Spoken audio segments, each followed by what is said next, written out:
circled around Batman like a blood-crazed animal. He lunged at Batman, who caught him in midair and face-planted him before putting him in bat cuffs. "Thanks, Batman," the mayor said in a slight southern drawl. "I think after this, I may have to up the execution days for those maniacs at Arkham." "I don't think so," Batman said, producing a disc. "What's that?" the mayor said, bewildered. "A record of all the money you spent and bribes you've taken to secure your position," Batman said bluntly. "Well, Batman," the mayor said, inching towards a drawer on his desk, "it looks like I'll have to tender my resignation." And the mayor reached for a gun, but Batman had telegraphed it, slapped the gun out of his hand. And when Gotham PD stormed the building and entered the office, they found both Zsasz and the mayor cuffed with a post-it note on a disc addressed to Commissioner Gordon. Cut to later on that night when he encountered Killer Croc at his hideout under the Gotham sewage treatment plant. This facility collected the waste in Gotham's waters and sewers. The trash was collected from water bins and taken to the furnace, which was incinerated into biodegradable gases that were clean and non-hazardous. Batman waved through the darkish green waters, alerted to even the slightest movement of the underground tunnels of the facility. As Batman walked by, Killer Croc poked the top of his head out of the water, eyeing his prey before going back under. Batman knew Croc was near, but the Dark Knight didn't realize how near until it was too late. A loud roar came from behind him, and before he could counter, Croc hit him with the speed and fury of a charging bull as he suplexed him into the water. Batman struggled under the water to hold Croc back as he bit into Batman's right shoulder. Batman shot electrical pellets at Croc, temporarily stunning him enough to wedge his knees between him and Croc as he attempted to push away from Croc. But Croc just grabbed Batman by his left leg and threw him into the air. Batman hit the tunnel ceiling and landed hard on a stone walkway, holding his right shoulder. The wound wasn't bad enough to hurt that much, but enough to limit his movements a little as Croc leapt up onto the catwalk, laughing at the somewhat bleeding Batman. "What's wrong, Batman? Having trouble taking me down, unlike that last time in Arkham?" Croc said, taking big, almost ground-shaking footsteps towards Batman. "This time, Batman, there will be no escape. No little toy trinket shock collar, and no rush to try to finish you off," Croc said, grinning, or what would have been considered a grin, as he picked Batman up and tossed him halfway down a tunnel like a rag doll. Chapter 6. Batman knew he had to gain the upper hand and fast. He digged out an antiseptic spray from his utility belt and sprayed a piece of his cape he tore off and binded it to his shoulder. Next, he formed a plan as Croc walked towards him, throwing a half-eaten rat into the water. "You're mine, Batman," Croc said. "No one will save you. No gizmo you have will either," Croc said, lifting Batman with one arm like a toy doll. "It's time to finish you." "Ah!" Croc roared as Batman threw a flashbang in Croc's face, blinding him enough for the Dark Knight to get loose and make a break for the sewage floodgates. Croc's eyes stopped burning enough and came back into focus to see Batman's shadow disappear around the corner. Croc roared in anger. "You can't escape me, Batman. I can hear your every move. I can smell your fear. You will not get away," Croc said, giving chase.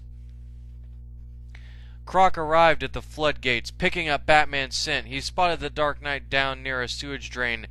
"You're too weak, Batman. You've lost too much blood.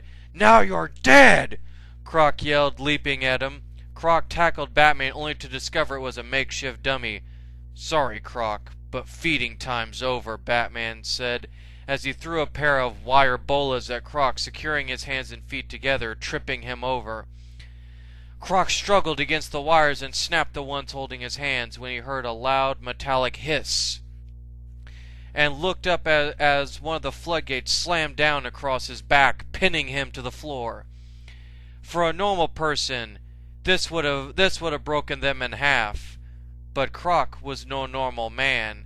His scaly skin was tough enough that the gate was as painful to him as two giant fingers pinching. Batman popped a few cans of knockout gas and threw them at Croc. "I'll get you, Batman. I'll rip the flesh from your bones. I'll grind them into toothpicks. I'll... Croc said before losing consciousness. Batman stayed around to make sure Gotham PD loaded Croc into the truck safely. Gordon walked over to him. "You really need to get that stitched up," Gordon said. "I'll be fine, Jim. I'm more worried about Croc." Batman said, "Yeah, well, Croc's skin is tougher than yours. Plus, we got him secured. Maybe you should..." Gordon stopped in mid-sentence as he turned to face Batman, but he wasn't there. "One day I'll figure out the secret of how you do that," Gordon mused as the prison truck doors slammed shut. Chapter 7. Cut to a night later when Batman visited Arkham Asylum to see if he could find some clues as to how the criminals escaped. Batman walked through a dimly lit corridor of glass-like rooms that were built for each of the supervillains. As Batman walked through with his armed escorts, he watched their movements. Two-Face flipping his coin, Ivy scowling at Batman as she protected a small dandelion, Mad Hatter sipping tea, Dr. Phosphorus sitting on the floor in his regulator suit, playing cards with himself, Blockbuster repeatedly punching his cell door in an attempt to break free, Calendar Man marking the days till he could break out and do his next heist, etc. "Bats, old buddy! It's nice to see ya. How you been?" Joker said cheerfully but sinisterly. "Checking on those recent breakouts? I gotta say, with all this equipment, you'd think they'd keep even Croc in here." Joker mused as Batman went to investigate Scarecrow's cell. Riddler then blurted out, "You won't find Dr. Crane, Batman. He and Bane are preoccupied. "Where are they, Nigma?" Batman said calmly, narrowing his eyes. "I'll give you a hint. What's big and clear and can take any shape?" Riddler said plainly. "Give up?" "Water," Batman said without missing a beat, showing a slight hint of annoyance. "If you hurry, Batman, you might be able to stop them," Riddler said mockingly. Batman rushed out of the asylum knowing the two places Scarecrow would strike, the water line or the harbor. Batman arrived at the harbor docks, scanning the area for anything out of the ordinary. Batman was walking along the boardwalk when he saw a massive shadow appear behind him and rolled out of the way of an axe handle smash that splintered some of the boards on the walkway. The large figure stood up straight and faced Batman, grinning. "I see your bout with the crocodile did not slow you down, Batman." "It'll take more than Croc to stop me," Batman said, taking up a defensive stance. "Good. It would be a pity if I faced you at less than 90% at the very least," Bane said, raising his fists in a boxing stance. "Who released you and Scarecrow, Bane?" I know you're both resourceful, but you're not that resourceful. Batman said, Ever the detective. Well, you'll soon find out, if I leave you in one piece, that is. Bane said with a sly grin as he swung at Batman. Batman dodged Bane's punch at the last second, and punched him in the stomach a couple of times and once in the face before Bane caught Batman's left arm and flung him into a large pile of shipping crates. Batman tried to regain his composure but was pushed down by Bane, who had his foot on Batman's back. I could break you again, Batman, but this time you won't have some imposter, some wannabe take your place, Bane said coldly as he lifted Batman up by the cape and then lightly tossed him in the air and punched him 6 feet across the dry docks, landing with a loud and sickening thud. Chapter 8. Batman held his left side and right shoulder, grunting through the pain a little. Bane had just cracked 2 of his ribs and almost dislocated his already injured right shoulder from his fight with Croc. He stood up, refusing to let the pain handicap him, but Bane, ever the opportunist, locked Batman in a bear hug and squeezed the very life from him slowly. How does it feel to know that once again I will break you, put you in a wheelchair again, shatter your will and your very soul, leaving you a helpless and defenseless cripple? Bane said in a cruel but cocky tone, as he thought that he had beaten Batman for a second time. Batman replied with a headbutt that slightly staggered Bane. Batman headbutted him again, his grasp getting looser with each blow. Batman managed to finally, after the third headbutt, Batman was loose enough that he was able to move back in Bane's grasp, and with a little more force, slammed the full blunt of his head into Bane's nose, shattering it. Yes! You still have some fight left in you, but not nearly enough for me to dose up on venom, Bane said with glee, as little droplets of blood dripped from his broken nose. Bane went to grab Batman and was shot in the face with a pepper spray like gas.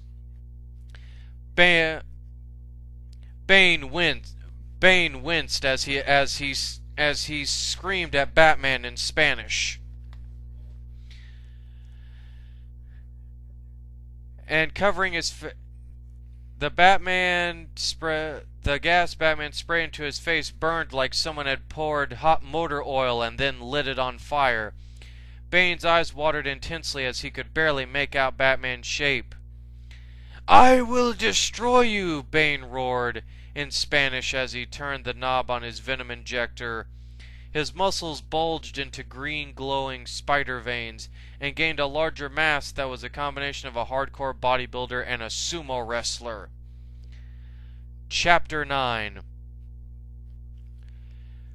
Bane charged at Batman, swinging wildly but connecting with nothing but air. Batman spotted a cement truck over a pothole and formed a plan as he moved towards the pothole, calmly waiting for Bane to continue. But Bane, who had studied the dry docks before planning to ambush Batman, knew where he was leading him to. Even if his eyes burned, Bane was not about to be outsmarted. You may have blinded me, Batman, but I am no fool. I know where I am, Bane said, still trying to shake the effects of the gas. That's so, Batman said as he threw a batarang at a pallet of steel girders suspended above Bane's head. The girders fell on Bane, who was still blinded by the gas. He didn't realize he was standing on a poorly welded platform as he fell through and was trapped under the girders, but Batman knew this would not hold him for long as he backed up the concrete truck. Batman started pouring cement as Bane was throwing girders out of the pothole. Finally, shaking the effects of the gas and trying to climb up, but to Bane's shock, the cement started slowly hardening right as he got a hand on the ground. His last image was Batman smashing a concrete block over his head and hitting the now cement-hardened floor of the pothole as his world slowly went black. When Bane came to, he was being loaded into a prison van by Gotham PD with Batman watching. He tried to move but couldn't as he looked around and realized he was encased in hardened cement up to his neck. "Well done, Batman! But you still will find out soon that myself and the crocodile are not the only ones gunning for you," Bane said with a smile as the doors closed. Chapter 10. Batman then headed to the one place Scarecrow would spread his fear toxin from. The Gotham Water Treatment Plant was a series of warehouse-like buildings that ran large purifiers in the water, out and around, into the water, in, around, and out of Gotham City. "So, Batman, coming to stop me?" Scarecrow mused as he stared at his security monitor. "Let us see if the people of Gotham are as strong-willed as you." As Batman rushed to the location he thought Scarecrow was at, Batman blacked out the cameras along the way, but Scarecrow laughed at his attempts to set up an ambush. But what Scarecrow didn't know was Batman already was there, standing behind him in the shadows. But Crane was smarter than that and knew he was there and didn't turn to face him. "I wouldn't move if I were you, Batman," Scarecrow said as he lightly moved his scythe, and out of the corner of his eye, Batman saw a bag of fear toxin dip low into the main filter of the purifier. "So, Batman, what will you do? Stop me and risk